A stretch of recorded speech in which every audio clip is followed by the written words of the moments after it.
Happy morning, students. In today's class we are going to see unit 5, fifth prose from 0 to infinity, and this is biography of Srinivasa Ramanujan. I think you all know about Ramanujan. உங்கள் எல்லாருக்குமே வந்து கேள்விப்பட்டிருப்பேன். ராமானுஜம் கணித மேதைன்னு சொல்லுவோம். Is a great mathematician. So அவரை பற்றி தான் வந்து நம்ம இந்த லெசனில் இப்போ பார்க்க போகிறோம். So let us start the lesson. The arithmetic class was in progress. The teacher was solving questions on division. On the blackboard were drawn 3 bananas. So அந்த அரித்மெட்டிக் கிளாஸ், அதாவது வந்து மேக்ஸ் கிளாஸ் நடந்துகிட்ருக்கு. அப்போ டீச்சர் வந்து division பற்றி நடத்திட்டுருக்காங்க. அதில் உள்ள questions வந்து சால்வ் பண்ணிகிட்ருக்காங்க. அண்ட் அந்த பிளாக் போர்டில் வந்து 3 பனானாஸ் வந்து வரைஞ்சிருக்காங்க அந்த teacher, maths teacher. We have 3 bananas, the teacher said, and we have 3 boys. Can you tell me how many each will get?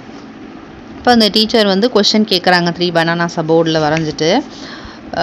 அதாவது வந்து 3 பாய்ஸ் வந்து இருக்காங்க அண்ட் 3 பனானாஸ் வந்து இருக்குது. அப்போது ஒவ்வொருத்தருக்கு வந்து ஒருத்தருக்கு எத்தனை பனானா கிடைக்கும் அப்படின்னு சொல்லி கேட்குறாங்க. A smart boy in the front row replied, each will get 1. அப்போ ஒரு ஸ்மார்ட் பாய் வந்து என்ன ஆன்சர் பண்ணுறான் அப்படின்னா ஒவ்வொருத்தருக்கும் ஒன்று கிடைக்கும் அப்படின்னு சொல்லி ஆன்சர் பண்ணுறான். Right, the teacher said. Now similarly, if 1000 bananas are distributed among 1000 boys, each will get 1. Isn't that so?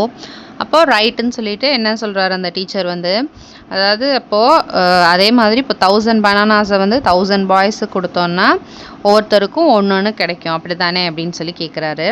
While the teacher was explaining, a boy sitting in one corner raised his hand and stood up. The teacher stopped and waited for the boy to speak up. அப்போ அவர் வந்து நடத்திக்கிட்டே இருக்கும்போது ஒரு கார்னரில் உட்காந்துருந்த ஒரு பையன் வந்து அவனுடைய கையை தூக்கி எழுந்திரிச்சு நிற்கிறான். அப்போ டீச்சர் வந்து அவர் நடத்துகிறத ஸ்டாப் பண்ணிவிட்டு அந்த பையன் ஏதோ கேட்க போகிறான் அப்படின்னு சொல்லிட்டு அந்த பையனையே வந்து பார்க்குறாரு. Sir, the boy asked, if no banana is distributed among no one, will everyone still get 1 banana? There was a roar of laughter in the class. What a silly question to ask. அந்த பையன் என்ன கேட்குறான், இப்போ யாருக்குமே வந்து பனானாவே நம்ம கொடுக்கல அப்படின்னா ஒவ்வொருத்தருக்கும் ஒவ்வொரு பனானா கிடைக்குமா அப்படின்னு சொல்லி கேட்குறான். அப்போ அது வந்து ஒரு சில்லி கொஷினாக படுது அங்கே இருக்க எல்லா ஸ்டூடெண்ட்ஸுக்கும். இப்போ எல்லோரும் பயங்கரமாக வந்து சிரிக்கிறாங்க. Quite, the teacher said loudly and thumped the desk. There is nothing to laugh at. I will just explain what he means to say. அப்போ டீச்சர் என்ன சொல்கிறாரு, அந்த டெஸ்கில் வந்து தட்டிட்டு சவுண்டாக வந்து அமைதியாக இருங்க அப்படின்னு கத்திட்டு, இதில் சிரிக்கிறதுக்கு எதுவுமே இல்லை, அவன் என்ன கேட்டான்னு சொல்லி நான் எக்ஸ்பிளைன் பண்ணுறேன் அப்படின்னு சொல்கிறாரு. For the division of bananas, we divided 3 by 3, saying that each boy will get 1 banana. Similarly, we divided 1000 by 1000 to get 1. What he is asking is that if 0 banana is divided among 0, will each one get 1? So அப்போ வந்து என்ன சொல்கிறாரு அந்த teacher வந்து கிளியராக explain பண்ணுறாரு. அதாவது நம்ம டிவிஷன் வந்து படிச்சுட்டு இருந்தோம் பனானாஸ் பற்றி. அப்போது 3 பனானா வந்து 3 பேருக்கு வந்து கொடுக்குறத பற்றி சொன்னோம். தென் அது ஒவ்வொருத்தருக்கும் அந்த 3 பனானாஸ் 3 பேருக்கு கொடுக்கும்போது ஒன்று கிடைக்கும். அதே மாதிரி 1000 பனானாஸை வந்து 1000 ஸ்டூடெண்ட்ஸுக்கு கொடுக்கும்போது ஒன்று கிடைக்கும். அப்போ நம்ம என்ன சொல்கிறோம், 3 divided by 3ன்னும் போது ஒருத்தருக்கு ஒன்று கிடைக்கும்னு கண்டுபிடிக்கிறோம். அதே மாதிரி 1000 divided by 1000 போது ஒருத்தருக்கு ஒன்று கிடைக்கும்னு சொல்லி கண்டுபிடிக்கிறோம். அதே வந்து யாருக்குமே பனானாவே கிடைக்கல அப்படின்னா ஒன்று கிடைக்குமா அப்படின்னு சொல்லி அவன் கேட்குறான். அதுக்கு என்ன அர்த்தம் அப்படின்னா 0 divided by 0 அப்படின்னா 1 வருமா அப்படின்னு சொல்லி அவன் கேட்குறான். ஸோ அது ஒரு கரெக்டான கொஷின் தான் அப்படிங்கிற மாதிரி அந்த டீச்சர், மேக்ஸ் டீச்சர் வந்து சொல்கிறாரு. The answer is no. So அப்போ 0 divided by 0 வந்து 1 வருமானு கேட்டால் இல்லை அப்படின்னு சொல்லி சொல்கிறாரு ஆன்சர். அதுக்கு ஆன்சர் வந்து நோங்கிற ஆன்சர் தான் வரும். அதாவது இல்லை, 0 divided by 0 வந்து 1 வந்து வராது. ஸோ நம்ம வந்து நோன்னு சொல்லி சொல்கிறோம். Mathematically each will get an infinite number of bananas. So மேத்தமெட்டிக்கலாக பார்த்தா அது வந்து எப்படின்னா 0 divided by 0ங்கிறது வந்து இன்ஃபினிட்டியாக வரும், இன்ஃபினிட்டி பனானாஸ் அப்படின்னு சொல்லி சொல்லலாம் அப்படின்னு சொல்கிறாங்க. Everyone laughed again. The boys understood the trick arithmetic had played upon them. So அப்போ மறுபடியும் எல்லா ஸ்டூடெண்ட்ஸும் வந்து சிரிக்கிறாங்க. அண்ட் இந்த பாய்ஸுக்கு வந்து புரியுது, அதாவது மேக்ஸ் வந்து எப்படியெல்லாம் விளையாடுது அப்படிங்கிறத உங்களுக்கு புரியுது. What they could not understand was why the teacher later complimented the boy who had asked the absurd question. ஒரு விஷயம் மட்டும் அங்கே இருந்த அந்த ஸ்டூடெண்ட்ஸுக்கு புரியல. அது என்னென்னா எதுக்காக டீச்சர் வந்து அந்த பையனை பாராட்டினார், இப்படி ஒரு சம்மந்தமில்லாத தெளிவில்லாத ஒரு கேள்வியை வந்து கேட்ட அந்த பையனை எதுக்காக வந்து மேக்ஸ் டீச்சர் வந்து பாராட்டினார் அப்படின்னு சொல்லி புரியவே இல்லை அங்கே இருந்த ஸ்டூடெண்ட்ஸுக்கு. The boy had asked a question that had taken mathematicians several centuries to answer. So இந்த பையன் கேட்ட அந்த ஒரு கொஷின் வந்து அந்த மேத்தமெட்டிஷியன்ஸ், அதாவது கணித மேதைகளை வந்து பல வருஷமான நாட்களுக்கு வந்து, அதாவது பல வருஷங்களுக்கு வந்து அந்த அதில் வந்து எக்ஸ்பெரிமெண்ட்ஸ் வந்து பண்ணிக்கிட்டே இருந்தாங்க. அதாவது அந்த ஆன்சரை கண்டுபிடிக்கிறதுக்காக நிறைய மேத்தமெட்டிஷியன்ஸ் வந்து ட்ரை பண்ணாங்க. அப்போ 0/0 வந்து என்ன ஆன்சர் வரும் அப்படின்னு சொல்லி நிறைய பேர் வந்து அதை ப்ரூவ் பண்ண ட்ரை பண்ணிட்டு இருந்தாங்க. Some mathematicians claimed that 0/0 was 0. Others claimed it to be unity. It was the Indian mathematician Bhaskara who proved that it is infinity. So சில மேத்தமெட்டிஷியன்ஸ் வந்து என்ன சொன்னாங்கன்னா 0/0 வந்து 0 தான் அப்படின்னு சொன்னாங்க.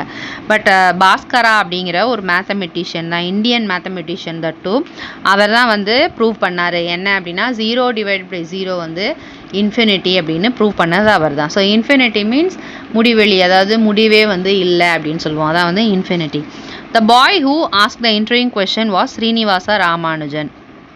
ஸோ இந்த மாதிரியான ஒரு இன்ட்ரிவியூங் கொஸ்டின், அதாவது வந்து என்ன சொல்கிறது, இன்ட்ரிவியூயிங் மீன்ஸ் ரொம்ப ஒரு இன்ட்ரெஸ்டிங்கான பட் ஒரு வியர்டான கொஸ்டினை கேட்டது ஸ்ரீனிவாச ராமானுஜன் தவிர வேறு யாரும் கிடையாது. அவர் தான் இப்படி ஒரு கொஸ்டினை வந்து அவருடைய மேக்ஸ் டீச்சர்கிட்ட கேட்குறாரு.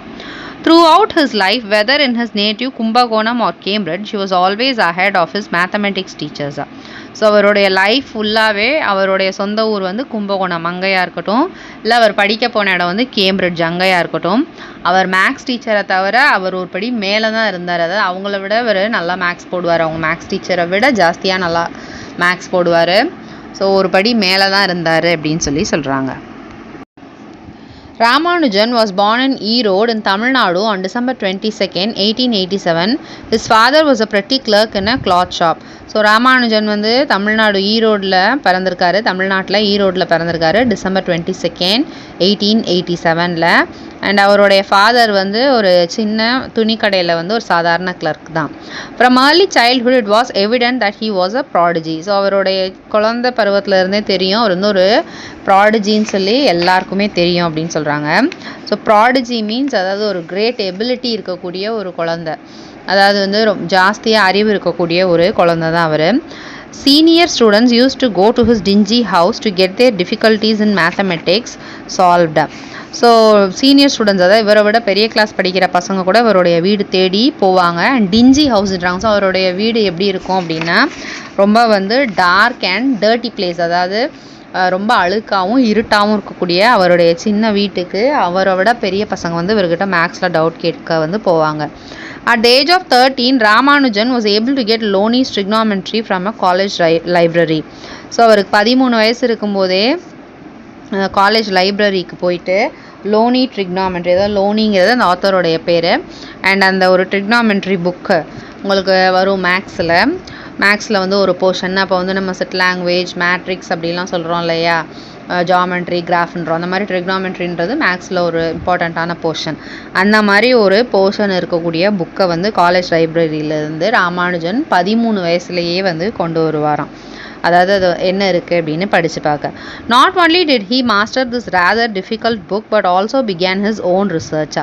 ஸோ இதை வந்து அவர் படித்து மட்டும் முடிக்கல, இந்த சம்ஸ், இந்த ட்ரிக்னாமெட்ரி சம்ஸ் வந்து ஒரு ஒர்க் அவுட் பண்ணி மட்டும் பார்க்கல, ஆனால் இதில் வந்து ரிசர்ச் பண்ணவும் அவர் ஆரம்பித்தார், அதாவது ஆராய்ச்சி பண்ணவும் ஆரம்பித்தார். He came forth with many mathematical theorems and formulae not given in the book though they had been discovered much earlier by great mathematicians. So அவர் நிறைய மேத்தமெட்டிக்கல் தியரம்ஸ் அண்ட் ஃபார்முலா இதெல்லாமே அந்த புக்கில் இல்லாத நிறைய விஷயங்களை வந்து இவர் கண்டுபிடிச்சார். ஆனால் அதெல்லாம் வந்து கிரேட் மேத்தமெட்டிஷியன்ஸ் ஆல்ரெடி வந்து கண்டுபிடிச்சி வச்சுருந்தாலும் அது வந்து புக்கில் இல்லை. அந்த மாதிரி ஒரு ஃபார்முலாஸ் தென் தியரம்ஸ் எல்லாம் வந்து இவர் வந்து கண்டுபிடிச்சார். The most significant turn came 2 years later when one of his senior friends showed him synopsis of elementary results in pure applied mathematics by George Shoebridge Carr. So ஒரு முக்கியமான அவருடைய லைஃப்பில் ஒரு முக்கியமான விஷயம் வந்து என்ன அப்படின்னு பார்த்தா, அவருடைய சீனியர் ஃப்ரெண்ட்ஸில் ஒருத்தர் வந்து, அதாவது ஒரு 15 வயசு இருக்கும்போது அவருடைய சீனியர் ஃப்ரெண்ட் ஒருத்தர் synopsis of elementary results in pure applied mathematics அப்படின்னு சொல்லி ஒரு புக்கு கொண்டு வராங்க. அதை எழுதுனது வந்து யார் அப்படின்னா ஜார்ஜ் ஷூபிரிட்ஜ் கார் அப்படின்றவர் தான் ஒர்க் அவுட் பண்ணியிருக்காரு. For a boy of 15 the title is itself must be frightening but Ramanujan was delighted. So ஒரு 15 வயசு பையனுக்கு இந்த டைட்டிலே அதை நான் படித்தேன் இல்லையா, synopsis of elementary results in pure applied mathematics அப்படிங்கிற ஒரு டைட்டிலே பயமுறுத்துகிற மாதிரி இருக்கணும். ஆனால் அந்த புக்கை பார்த்தோன்னே ராமானுஜன் வந்து ரொம்ப சந்தோஷப்பட்டார். He took the book home and began to work on the problems given it.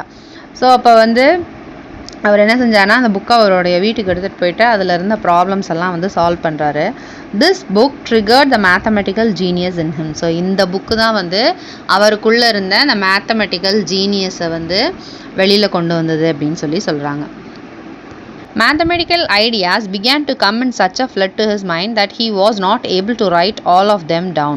So அந்த மேக்ஸ் பற்றின ஒரு ஐடியாஸ் வந்து அவருக்கு அப்படி வெள்ளம் மாதிரி அவருடைய பிரெயின்லேருந்து வந்துக்கிட்டே இருக்குது. அவரால் எது எழுதுறதுன்னே தெரியல. அந்த அளவுக்கு அவருக்கு வந்து நிறைய அந்த மேத்தமெட்டிக்கல் ப்ராப்ளம்ஸ் ஐடியாஸ் வந்து வந்துக்கிட்டே இருக்குது. He used to do problems on loose sheets of paper or on a slate and jot the results down in notebooks.